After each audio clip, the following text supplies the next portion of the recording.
There's nothing that makes me any more special. I just love Apple products, and I wanted to provide information for you, the viewer. That's it.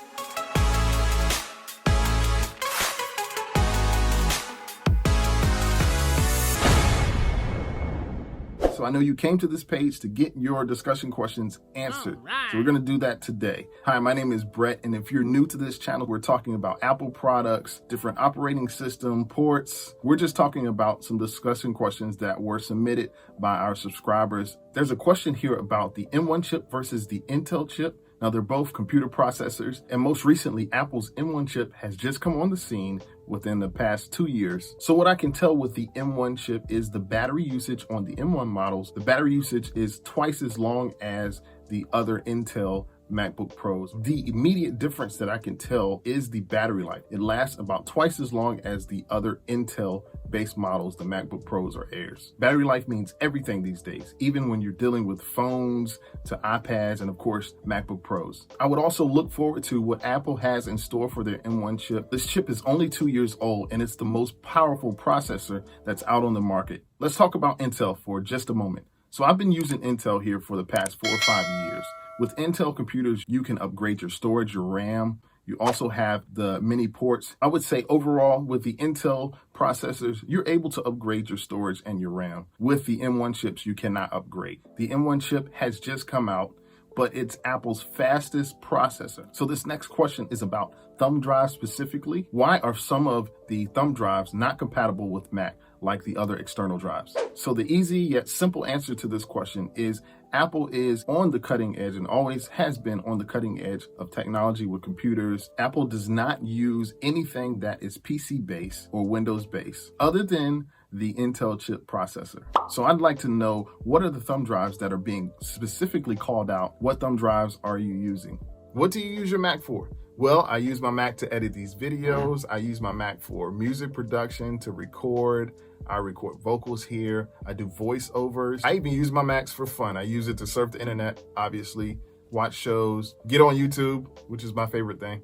So Arnold says, how can I watch out for scammers when purchasing a used Mac? So scammers are everywhere. First, you want to shop around for the price range. If the price range of the computer you're looking for seems a bit skewed, it's going to be a problem with that computer. Either the seller has it way too high or way too low. Something's going on behind the scenes that you want to check out, or just avoid altogether. Number 2 is, one of the most common things you want to do, you got to check to see if that Mac is on. If they're not going to show you that the Mac can boot up, then it's probably an issue. Get your seller to turn the computer on, show you that the computer can actually boot up. Most Macs that boot up, that means generally they are good to go. Thirdly, you want to get the name of the model of the Mac that you're purchasing. Once you have received that model number from the seller, you can go and look it up against Apple's website, support.apple.com, I believe. This is a website where Apple lists all of their models from way back 15, 16 years ago till the very present. The information that this model number gives you is how much RAM you have, how much storage you have, what type of computer is it? Is it an iMac? Is it a Mac Mini? So here's a fun question. Melanie asked me, where did you get the name Anvill Music Media from? So the name Anvill Music Media came from a place in my childhood where I grew up. The name just stuck with me and I still use it today. When did you get your first Mac and why did you choose Apple over the other computers? So the first Mac I purchased was back in 2005 after my first job. This Mac, it was a MacBook Pro. It was like that sterling silver. I think it was like a boxed. The design was boxed, but it had like 80 gigs in it. I still have that Mac today. I can literally hook it up with the power cord, but the battery's gone. Obviously, 15-year-old Mac. I think it's under the couch, you know, along with all the other stuff that may be under the couch. Who knows? You know, why did I choose Mac?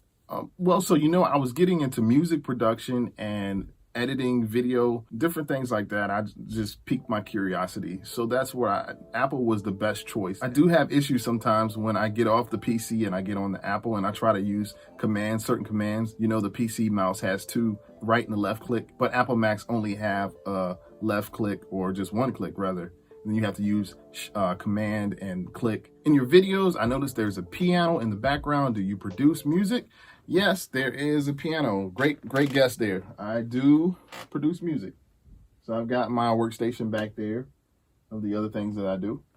besides being in front of this camera. From least to greatest, what are your top favorite Macs? So let me start with my number one. Number one most favorite Mac computer, and it's not even really a computer, is the iPhone. Like, that's my favorite. It's the iPhone. I know it's not a computer.